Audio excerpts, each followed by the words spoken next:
Welcome to the English Grade 10 Alternative Delivery Mode module on employing analytical listening in problem solving. This learning resource helps to engage you learners into guided and independent learning activities at your own pace and time.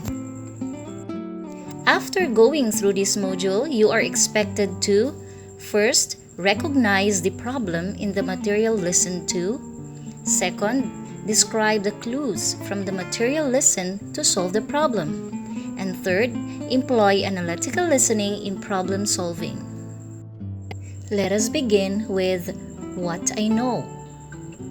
Listen to the recording and complete the missing word or expression in the text. Write your answer on a separate sheet of paper. I'm Ana Mateo with expressions using the word sun. The first expression is about everything under the sun. If you own a store that sold many different items, your advertisements could say, "You sell everything under the sun." This would not be exactly true, of course, but what would advertising be without some creative descriptions? Here is another example. Let's say you are talking with a friend you have not seen for a long time. The two of you could have a lot of catching up to do, so you talk about everything under the sun. Under the sun is an old expression, at least 3,000 years old. It means everywhere the sun shines. King Solomon of Israel used it in the Bible. He wrote that nothing under the sun is new. What has been will be again, he said, and what has been done will be done again. If there is nothing new under the sun, there is nothing new anywhere. New or old, few things can be hidden in the bright light of the sun. Did you get the right answers? Very good. Now let us proceed to the next questions. What do you call the phrase, everything under the sun? Is it A, figurative phrase, B, formulate language, C, idiomatic expression, or D, inferential expression? What is the meaning of the expression, anything under the sun? A, nothing under the sun is new. B, everything that exists is possible. C, each friend needs catching up time. D, all your items are advertised in the store. How did the expression occur in the English language? A, it already existed 3,000 years ago. B, King Solomon of Israel used it in the Bible. C, it was a common expression in describing a premonition. D, advertising companies usually apply creative expressions. What does the last sentence of the text imply? A, anything can be hidden under the sun. B, there are no new things under the sun. C, no secrets are concealed under the sun. D, only new things are kept under the sun. Which of the sentences uses the correct expression as explained in the text? A, we may keep things going on under the sun. B, she called everything in the wedding off under the sun. C, my long-lost friend and I met in the mall and talked everything under the sun. D, everything that happened in the basketball game of the stars was under the sun. Let us remember that listening is the first skill utilized when we communicate to others. In our day-to-day lives, we use it in doing household chores, in conversing with other friends, parents, or relatives, in learning new song, in solving a problem, or even in exploring different aspects of life. Let us listen attentively to the story about Zoo Job. The Zoo Job by Steve Schrott. I hope there are no practical jokes today, Leonard. Nah. I don't know what you're up to, but I know that at least my new hat is safe.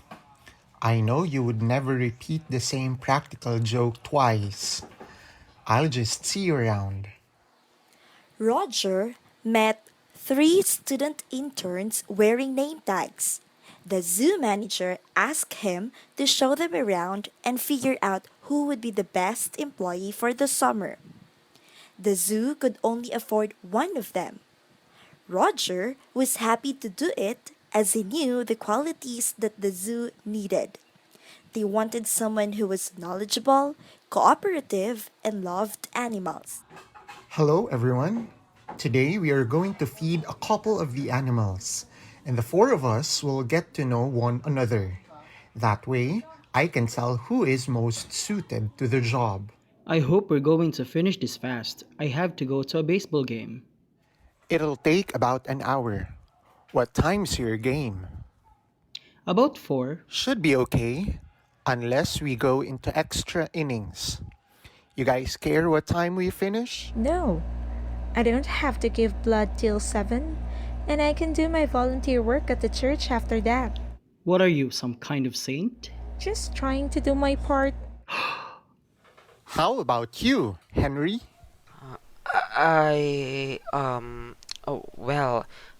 Everything is fine. Yeah, The four of them left the building and headed toward the animal cages. The first cage housed the cockatoo. This is Wally.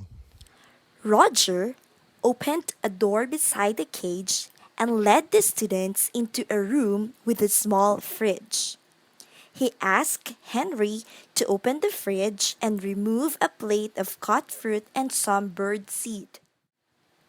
Henry's hands shook and he accidentally dropped a bit of fruit on the ground. He turned all red. I'm sorry. You're not going to yell at me, are you? I can't stand being yelled at. No. Don't worry, Henry. I drop things too. Henry nodded, then gave the plate to Roger. The students then followed Roger through the door into the feeding area. Cindy moved close to the large white bird. Hi, Wally, what's up? I can't believe you're talking to that bird. He doesn't know what you're saying. For your information, cockatoos are very intelligent. I read they're smart as a 3-year-old. That's right. Very good, Cindy. After the cockatoo had been fed, the three of them ambled over to the elephant cage. This is Sally. Tom, can you take that big container of food from the fridge? I'm not carrying that. It weighs a ton. I'll do it. This is going to give me strong muscles for sure. Henry reached inside the fridge to get the elephant's dessert, a cantaloupe, but it dropped onto the ground. As he picked it up, his body started to quiver. I'm sorry. Please don't yell. Don't worry so much, Henry. Everything is okay. Cindy handed the food container to Roger, and Henry gave him the cantaloupe. Roger and the students then entered the elephant's feeding area. I think elephants are the stupidest animals. They have that ridiculous trunk and a real dumb expression on their face. Actually, they're very smart. They're the only animal that mourns when one of the other elephants dies. Yes, you're right once again, Cindy. You must study a lot.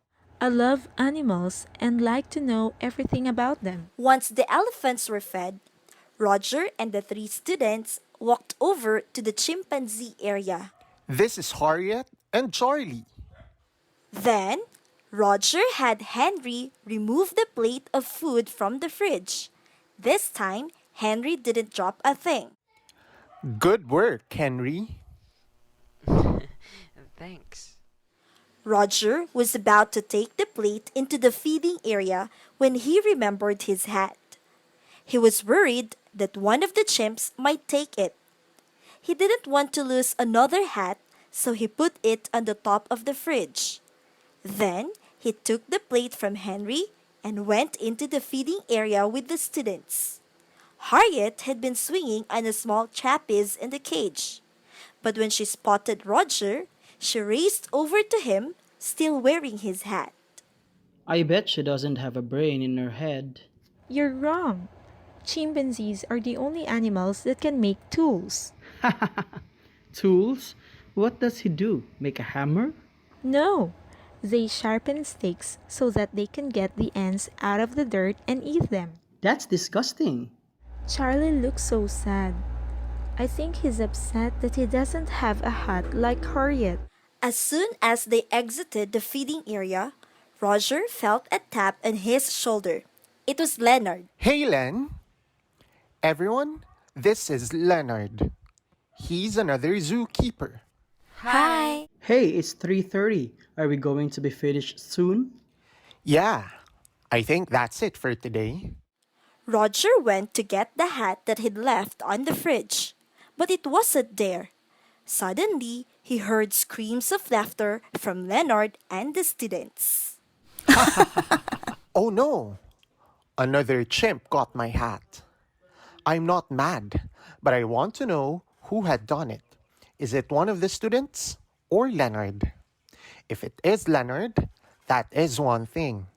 But if it is one of the kids, well, I don't want to hire someone who is another practical joker. One is enough. So, could you tell me who put my hat in the monkey cage?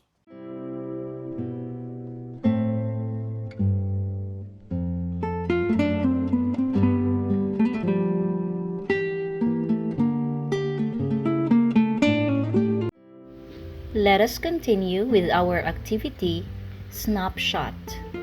Let's get rolling. You will unlock difficult words to have better understanding of the spoken conversation. This will only take few minutes, then you can continue doing the other activities.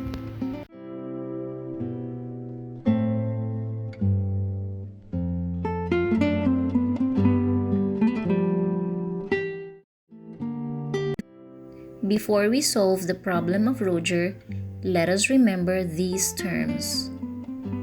Chimpanzee. It is a small, intelligent African ape without a tail.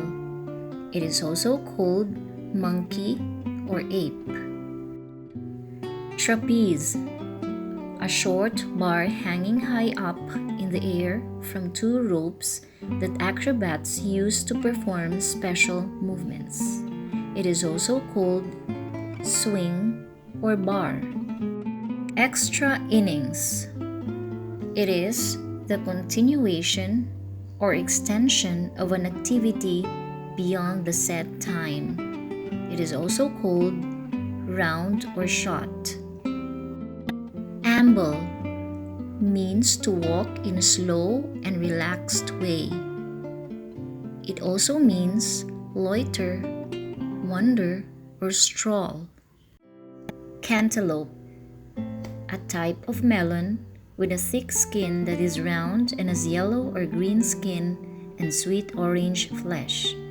It is also called melon or rock melon. Now that you learned the different terms used in this story, let us go back to the details of the conversation.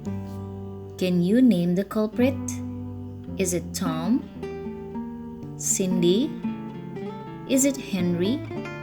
Or Leonard? If you have difficulty solving the problem of Roger, let us study the techniques of using analytical listening in problem solving. Listen. Listening is actually hearing what the other is saying. This means full concentration on the other story is needed, as well as a thorough sinking in of the information. Next, know the issue. Distinguishing the main problems from partial ones helps switch angle to focus in collecting information. Paraphrase. Restating the same information in mind Using different words helps to more concisely reflect what the speaker said. Summarize: identifying, connecting, and integrating key ideas and feelings to what the speaker said gives the listeners time to let the information sink in and understand what they just heard. Lastly, dig deeper. It is a process of getting down to the core. It is the stage where you make logical connections, detect the actual cause, and think of fitting solutions. Analytical listening sounds easier, right? Analyzing the causes of a problem and seeing logical connections are better detected when you apply common listening techniques. This time, let us listen to the spoken discourse between the landlady and the renter. The Landlady and the Renter by Ophelia O. Flojo. Well, it's a lovely room. Its size is just right for me. Oh, yes. It's a good sized room and it's well furnished. Yes, I can see that. Is there anything I should know? Well, I don't allow the cat to go upstairs at all. Oh, not at all? Absolutely not. I don't like cats upstairs, and I don't allow people to smoke in the bedroom. That's okay with me. I don't smoke anyway. I don't allow people to stick up pictures on the wall with tape. You see, when you take the pictures down, the scotch tape or masking tape leaves marks on the wall. Oh, I see. Can I use Temtex instead? Oh, yes, something like that. But do not use big nails. They leave holes on the wall. Then, if you go out, please remember to close the window. Right. I'll do that. And there's a kettle for you to boil water in. Place it on the floor and not on the chest of drawers or cabinet. I know. It will leave a mark, especially if it is hot. Is there anything else? One last thing, please keep your room tidy. Hang your clothes and see to it that your books and papers should be on the table or shelf. All right, Aling Luz. I'll try to remember all you told me.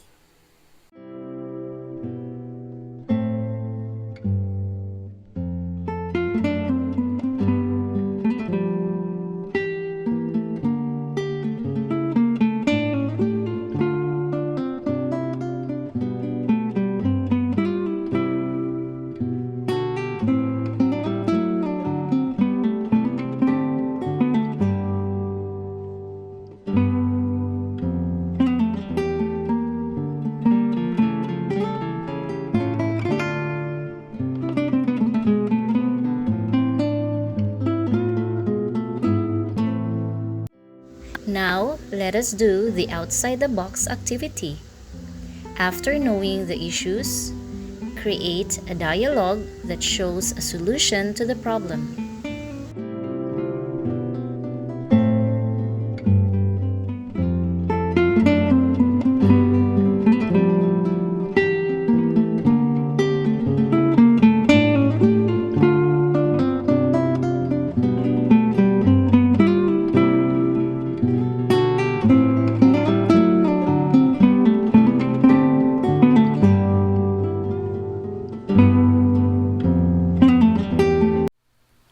Car Trouble by Steve Schrott. Who did this? I can't believe someone slashed my tires. I just walked across the road to grab a latte and heading back to the office half an hour later. This is what I'll see. The fact that 4 tires had been cut instead of just one indicated that it wasn't just a prank by some kids in the neighborhood. It was obviously done by someone who had issues with me. I have to narrow it down to 4 possibilities. They are my red zone patients or ones that I have not yet been able to help. Renata, try to schedule all of them for today and call the auto club about my car. I have to figure out who the culprit is. However, I know that I can't merely ask them about the incident. Some might react badly. I would have to watch for subtle clues. All of them are up for schedule today, Doc. I'll send Miss Roberts in first. Hello, Mrs. Roberts. How's everything going? Not very well, Doc. Your suggestions don't seem to work at all. I still can't help myself from compulsive overeating. Our sessions are no luck because I feel like I weighed far too much for my small frame. I see. You blame me? You know what I've lost so far? 3 pounds. I still can't bend down to kiss my kids. How am I going to go to that wedding next week looking like this? Mrs. Roberts, rather than being so upset, you should congratulate yourself on your success. What success? It's only 3 pounds. Yes, that's true. But many of my patients would be thrilled they lost anything. Most of them are gaining by the week. Well, that's a good progress then, huh? Anyway, I feel a little better now with your feedback, Doc. Thank you. You just need to continue what we have started, and we'll see more progress in the coming days. My pleasure to serve you today, Mrs. Roberts. Renata, send in the next patient. What's wrong, Mr. Peters? I lost my eye contacts, Doc. Don't know where I put them. Be careful, Mr. Peters. That's dangerous. Yes, I know. I'm taking a taxi home. Good. I was curious how everything is going. Not very well. You told me last week that you were having more frequent dreams. Yesterday was the worst. The man in the mask chased me down the street. But I finally stood up to him and ripped his mask off. Was the face familiar to you? Now that you mention it, he may have looked a bit like you, Doc. Like me? What do you think that means? I don't know, but it upset me a great deal to see you staring at me. Sorry, Doc. I got it, Doc. You remind me of my dad, and I never got along with him. That is why I must have got upset when I saw you in the dream. I understand that. I am just happy we have some progress in your therapy. Please tell me more the changes you observe in yourself the next time you come here. All right? Doc, the next patient is now ready. Should I send him in? Send him in, please, Renata. Is it okay if I stand, Doctor? Yes, that's fine. I understand, Mr. Carlson, you have a phobia about germs, and it seemed to be getting worse. How are things going? Not well. Today, I couldn't even touch my computer at work. Did you try the affirmations like we did with some of your other obsessions? It didn't do any good. In fact, I got so upset. I wanted to take it out on somebody. Did anything unusual happen to you the week before this started? Well, last week, I accidentally locked myself in the garage. It was very messy, and I was stuck there for hours. We may have hit on something, Mr. Carlson. How about we discuss it more by sitting in the chair first? I'm sure you can overcome it sooner or later if you keep trying. I'll keep that in mind, Doc. Thank you for your assistance today. No worries, Mr. Carlson. See you again next session. Renata, have my last red zone patient in. I thought we agreed that you wouldn't smoke in here, Mr. Leamington. I'm sorry. It's just I couldn't control myself. It seems as if my hands have a mind of their own. I understand. What thought comes into your mind just before you pull out the cigarette? Nothing, Doctor. I know you think there's nothing, but every action has a thought that precedes it. Okay, what time did you start smoking this morning? I started as soon as I got up. About 12. I do shift work. Okay, now go back in your mind. You have just awoken. What are you thinking? I'm thinking about my girlfriend dumping me. It made me mad.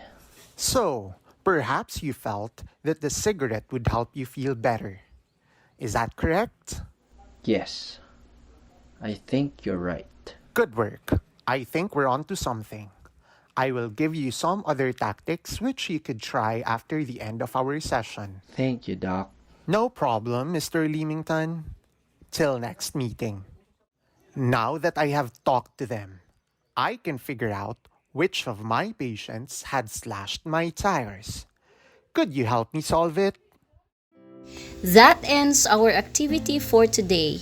I hope you enjoy listening to every story told through our audio recording. I am pretty much sure that you are able to solve problems through analytical listening. Before I say goodbye, this has been Donna Christine Vilches, your English teacher in grade 10.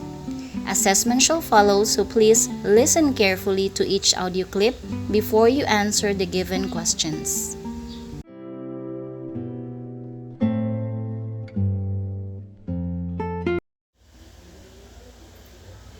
Hey, you look really unhappy. What's going on?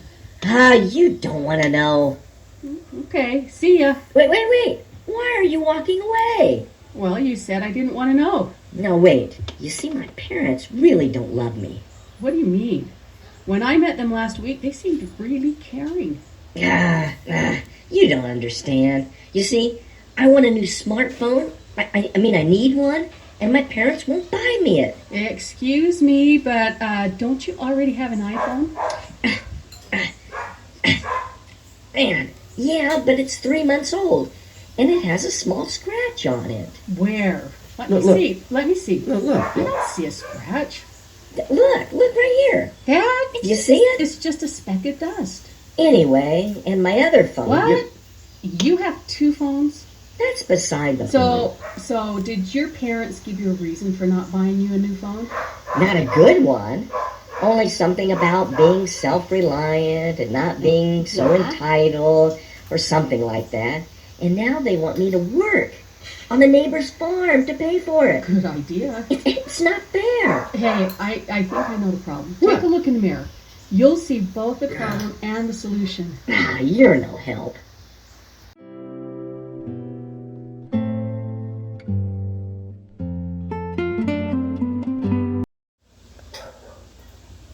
Dad, can I go to a movie with Sharon?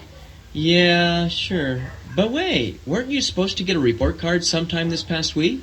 Well, yeah. Can I call Sharon now? You didn't answer my question. Did you receive it or not? I love you, Dad. You're the best. Don't try to butter me up. I can guess that your answer means that you didn't do well in some of your classes. Well, my English teacher's so boring, and he blows up every time someone talks. In other words, you're not doing so well? A C? Minus? Oh, well, how are you doing in your Spanish class? You said you liked that one. Well, I do, but I forgot to turn in a couple of assignments. Oh. And I had problems on the last tests. All those verbs tripped me up. I get them all mixed up in my head. Okay, and what about algebra? I'm acing that class. No sweat. Oh. Can I go now? And how are you doing in history? Oh, that's my favorite class. Mr. Jones is always passing out candy if you know the answers to his questions. Great, now I have a bright daughter with tooth decay. Oh, Dad, can I go now? You can go if you answer my history question. How old am I? 55? 55? You just failed a math and history test at the same time. Dad? Well, okay, but you need to come straight home from the movie, and you need to practice your clarinet. Oh, I forgot about that grade. What? Gotta run, Dad.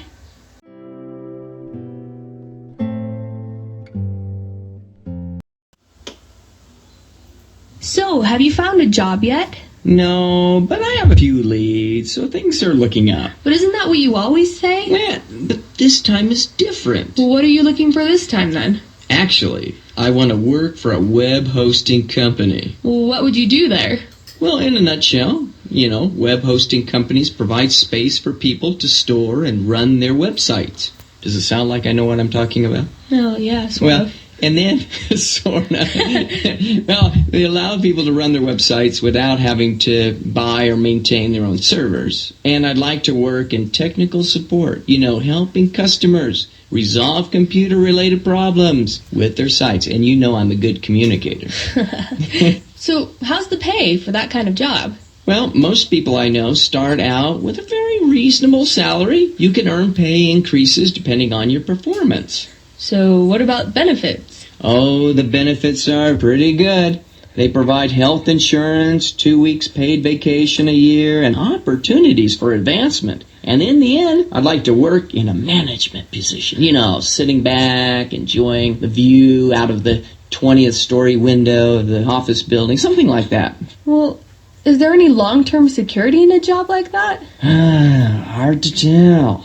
I mean, the internet is booming, and these kind of companies are sprouting up everywhere, which is a good thing. But just like the dot-com era, you never know how long things will last. Well, have you ever thought about going back to school to improve your job skills?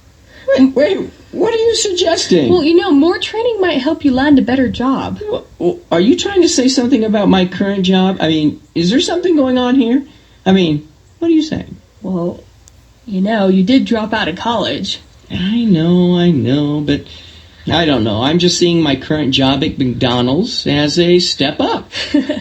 McDonald's? Yeah, but, you know, I don't have the resources to go back to school at the moment. However, the job I'm looking at will pay for some classes after I've been with the company for 6 months. Well, it looks like you have things planned out this time. If I last that long.